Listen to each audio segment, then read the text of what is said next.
isang sulok ng tram, inabutan naming umiiyak at namimilipit sa sakit si Tessie Esteban.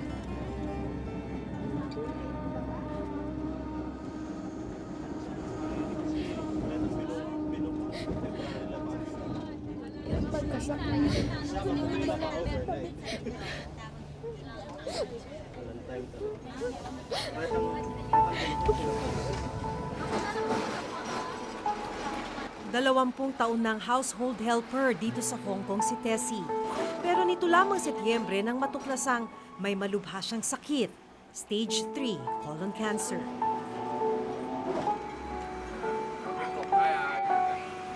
Sunday yun, September 21. Nung umuwi ako sa bahay, nakita ng amo ko na mugtong-mugto ang paa ko. Pero nung nakita niyang umiyak ako talaga natudo na ano niyang mukha ko. Nung kinapan ni amo ang katawan ko, masakit na tuka ako, hindi ko kaya. Yung tinakbo na ng amo ko sa ospital. Ayun, doon na naanoan ng mga doktor na sabi na huwag ka nang umuwi kasi cancerous na to. Kailangan ma-confine ka na.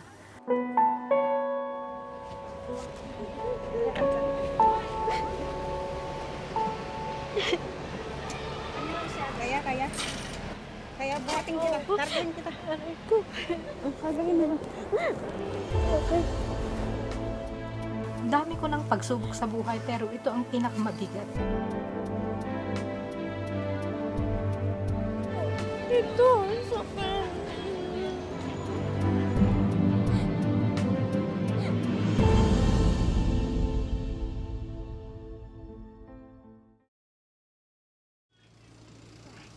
Ngayong araw, kasama niyang ilan pang overseas Filipino worker o OFW dito sa Hong Kong. Sila ang umaalalay kay Tessie sa mga panahong hindi na siya halos makakilos dahil sa karamdaman.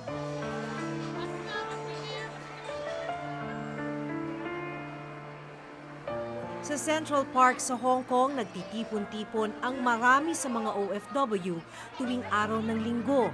Day off kasi ng karamihan. Pero para kay Tessie, araw din ito para humugot siya ng lakas ng loob sa mga kasamahan. Sila ang gagabay sa'yo pag ikaw nasa kagipitan. Kasi okay yung may organisasyon, okay yung may maraming kaibigan na nagmamahal, nagmamalasakit sa'yo.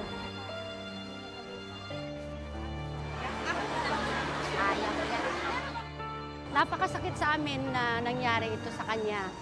Dahil siya ay parang isa sa aming pamilya. Masakit at mahirap ang magka-cancer. Pero mas mahirap raw na labanan ito kung malayo ka sa pamilya. Parang binagsakan ako ng buong mundo. Kasi hindi ko akalain na ganito na pala kalala. Hindi ko akalain na ganito na pala kabigat. Kahit may nararamdaman ng sakit si Tessie noon, binaliwala niya ito dahil sa kagustuhang makatulong sa pamilya. Ako lang naman sumusuporta sa mga anak ko. Minsan, pag iniisip ko, pag wala na siguro ako, hindi ko alam kung anong kapalaran ng mga anak ko, lalo ng mga apo ko. Lalo wala pa naman silang masyadong hanap buhay sa Pilipinas.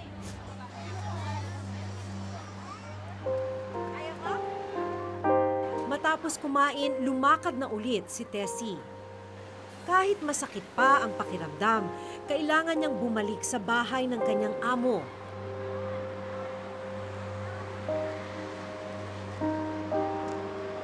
Habang may kontrata kasi siya bilang domestic helper, hawak rin niya ang Hong Kong ID. Ito ang magbibigay sa kanya ng benepisyo, gaya ng libreng pagpapagamot. Kasama kasi sa binabayaran ng kanyang amo ang medical insurance niya.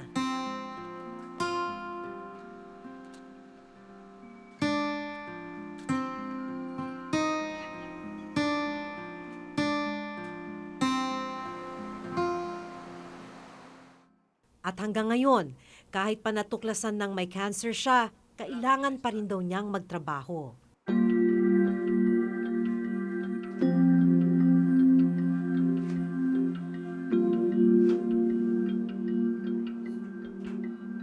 kahit papaano gagawin ko kasi alam kong obligado ko yun. Pero pag hindi ko na kaya, himpok ko sa amo ko na hindi ko na kaya. Kung meron sana ng trabaho sa Pilipinas, at malaki ang sahod, siguro wala nang pumarito sa abroad. Wala nang nagpaalila sa ibang lahi. Kaya nagsasakripisyo pa rin po ako para sa kapakanan ng pamilya ko po.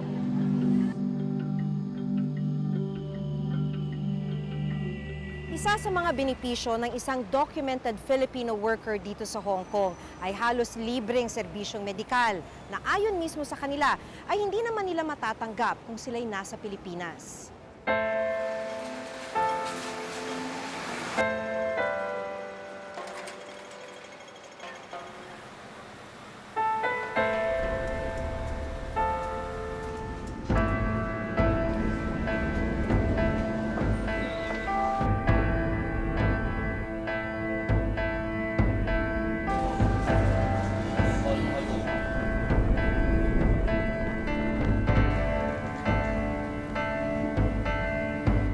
Na 45 minuto yung ferry ride mula Hong Kong patungo dito sa Lantau Island. Dito kasi nakatira si Aling Rosita, isa sa mga kababayan natin na ilang taon nang pabalik-balik para magtrabaho dito sa Hong Kong.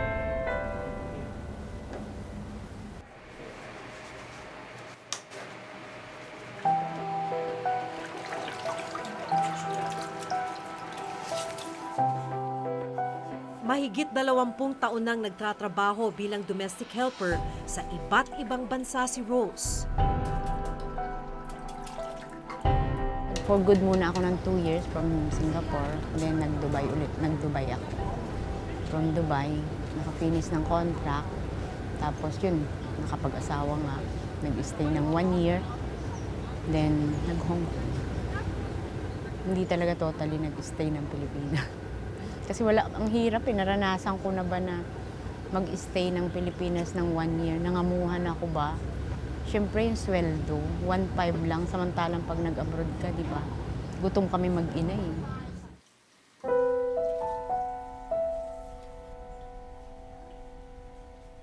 Para sa akin kasi, hanggat kaya ko pa rin magtrabaho, siyempre, kaya ko pa rin, kahit may nararamdaman, kaya ko pa rin kumilos. Kikilos pa rin ako. Siyempre, nakakahiya pa rin sa amo rin. Setyembre ng taong ding ito nang matuklasang may stage 4 ovarian cancer siya. Sabi niyo, lumalaki na yung tiyan ninyo. Hindi ko makarga yung alaga ko. Doon ako nagtaka na. Kasi talagang lobo na siya. Nakaangat na yung damit ko. Nakala mo mga 8 months, 9 months. And then kumalat na sa buto, tsaka sa baga ko. Kaya ako yung pag nagbo-bloated yung ano ko, talagang hindi ako makahinga ba. Kung sa Pilipinas, yan kakayanin niyo ba yung gastos? Hindi po, ma'am. Hindi po talaga, Diyos ko. Kaya nga sabi ko, nagpapagamot ako dito, tatapusin ko to, hanggang kaya ko na, katawan ko ba? Pero paano pag ako nasa Pinas, chemo sa atin, magkano? Diyos ko. Niisip ko pa lang yun, so parang magiging useless yung pagiging matibay ko dito, labanan ko yung sakit ko ba? Dahil sa hawak na Hong Kong ID ng mga OFW gaya ni Rose, 100 Hong Kong dollars o mahigit 500 piso lang ang ibinabayad nila sa bawat chemotherapy session ng kahit anumang cancer. Malayong malayo sa 10 hanggang 20,000 pisong chemotherapy session dito sa Pilipinas. Maging operasyon, sagot ng kanilang medical insurance. Samantalang dito sa Pilipinas, kahit may PhilHealth card, may mga gamot sa cancer na hindi naman sagot o sakop nito. Ano yung kwento nyo? Yung tungkol sa Pasko? Kasi Balak po- nyo talagang umuwi sana, Opo. no? Sabi ko, sir, please, this time only, sabi ko. Pumayag. Pumayag po. So, ito first time sana First kayo. time na magpapasko ako sa anak ko. Totoo, sana. Sa anak ko. Bakit po mauudlot? Kasi po kung sa ano, di ba ngayon di naman ako pwede umuwi. Pag umuwi ako, wala na ako. Out na ako. Pilit na iniinda ni Rose ang sakit para sa kanyang 2 anak. Single mother si Rose. Ano yung inaalala ninyo? Siyempre, di ba, yung panganay ko at least may trabaho yun. Ay yung bunso, siyempre, parehong lalaki, di ba po? So, yung pag-aaral, hindi mo masabi, marami po ba? Okay lang kung siya malaki na ba? Mabubuhay siya ng sarili niya. So, yun. Maalagaan niyo yung sarili niyo. Oo. Pero ang mas pinangangambahan ni Rose, hanggang Enero na lang ang kontrata niya dito sa Hong Kong.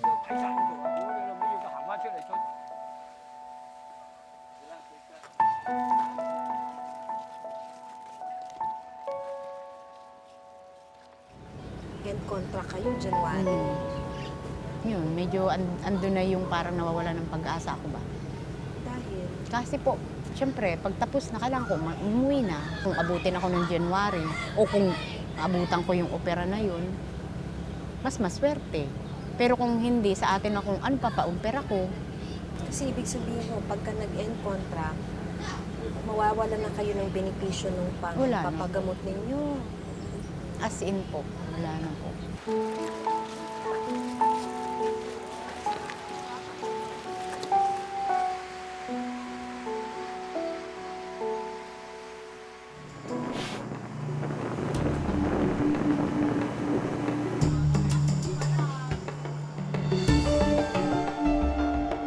Nahanap natin ngayon dito sa Shungwan District yung Bethune House.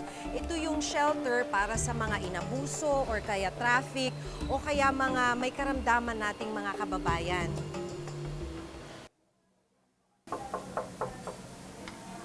Hi, ma'am. Good morning. Ilan lang ito dun sa mga maleta ng mga tumutuloy dito sa Bethune House. Sabi nga nila, sa sobrang dami minsan ng mga sumisilong dito sa Bethune House, wala nang mapaglagyan ng mga maleta.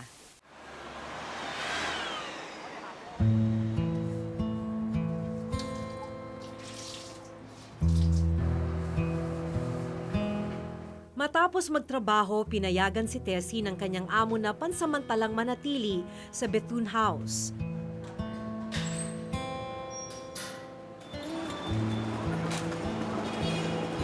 Mas lumulubha raw kasi ang sakit na nararamdaman niya dulot ng stage 3 colon cancer. Kaya kanina, sinimpong ko kay amo na dito ako matutulog. Parang just in case lang, may karamay ako. Kung umatake na naman ang sakit. Kasi pag umatake ang sakit, talagang parang hindi ko na kaya. Ano mo yung gamot na yan? Ma'am? Ito, yung anti-cancer po ito. Ang dami. Libre po yan, Mami? Pag kasi register ka muna. Tapos i-check up ka kung ano. Tapos bibigyan ka nga nila. Ito. May ID ka.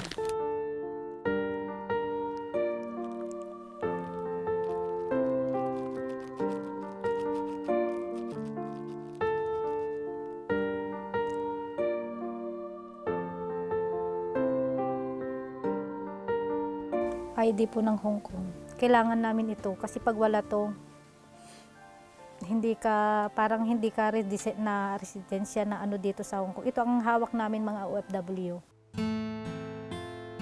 Kung may sakit ka, bakit importanteng hindi ma-terminate ang kontrata mo? Kapag ka nawalan ka ng trabaho, inire-report to sa immigration, ang immigration sasabihin yan sa hospital authorities. At ang hospital authorities sasabihin na, prosado kaming sabihin sa'yo, ikaw ay hindi na regular worker ng Hong Kong. Kasi Oo. pag umuwi ka sa Pilipinas na may cancer ka, Oo. Ay, sus. Ay, mag-antay ka na lang. Yan ang problema, di ba? Sa tala ng Filipino Migrants Cancer Support Society, mula taong 2007 ay may 16 na cancer survivor na OFW sa Hong Kong.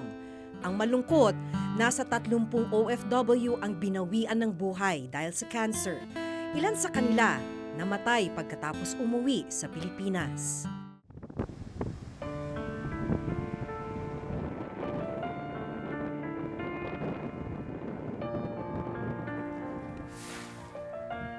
Dito sa Ilocos Norte, nakilala namin ang pamilya ni Aling Tessie. 3 ang kanyang anak. Maging sila, labis ang pag-aalala sa kalagayan ng kanilang ina. 6 pa lang po ako nang umalis siya. Mga 23 years na po siya nandun.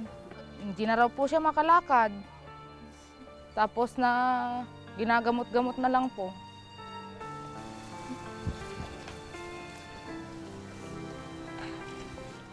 Wala naman po kaming magawa. Kung aalisin siya doon o uuwi na lang siya rito, wala naman kaming pagkukunan dito. Bukid-bukid lang po kami. Sabi namin umuwi na lang po siya. Kaso natatakot naman siya. Sabi niya, mamamatay ako pag wala akong gamot, sabi niya.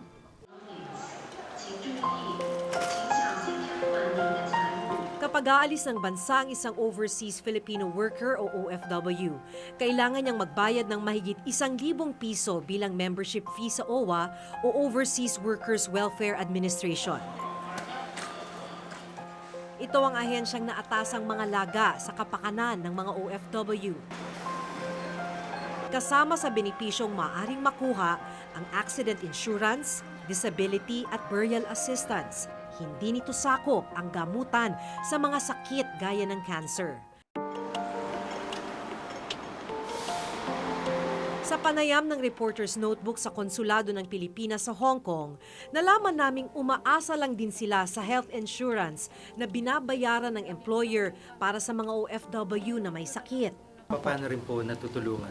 So in extreme cases po, for example, the worker, nagka-cancer po siya, the worker can avail of free cancer medication po and treatment po, like chemotherapy and aftercare po dito sa Hong Kong, sa hospital po. Meron po ba tayong financial na pwedeng ibigay sa mga may sakit? Dito po kasi maganda yung health services po, public health services ng Hong Kong. So we don't have to shell out money for them to be treated here kasi we just have to coordinate with the hospital concerned and they provide yung full treatment and medication. Isa sa mga patuloy na umaasang mabigyang tulong ng pamahalaan si Rose, may stage 4 ovarian cancer. Sa pag-uusap namin ni Rose, nagulat ako sa kanyang revelasyon. Ang inaayos na raw niya ngayon ay ang burial assistance na makukuha ng kanyang anak. Inayos ko na po lahat yun. Para wala na. Sinasabi nga nila na may 100, yung 120 burial, sabi nila. Kamatayan na to, hindi ko malabanan to. Kaya sabi ko, sige lang. Dagdag pa ni Rose, kung babawian man daw siya ng buhay, dapat ay nasa Hong Kong siya at may kontrata. Dahil kung mawawala ang kanyang kontrata at babalik siya sa Pilipinas, walang makukuhang burial assistance ang kanyang mga anak. Kung natatakot naman ako makasurvive, kasi pag ako nakasurvive, di parang wala yung mga burial, yung mga benepisyo, di ba po? Ewan ko lang. Hindi ko na tinanong yun ba? Para tuloy natatakot akong mabuhay. Ang hiling lang niya ngayon makita ang kanyang 2 anak. Yung balak niyo po pagdating po noon? Yayakapin po, tapos kakausapin na rin po na kung ano yung magiging desisyon niya. So, kahit gusto ko man siyang pauwiin, wala naman po kasing tutulong sa amin na kaya nagpapasalamat din po ako sa amo niya kasi natutulungan siya sa pagpag-out sa kanya, chemo.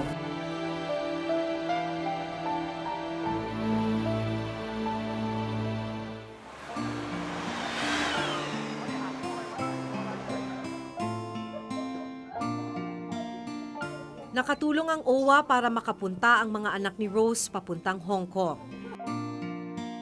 Gayunman, nananatiling hamon kung paano matutulungan ng ahensya na matustusan ang gamutan ni Rose sa oras na matapos ang kanyang kontrata.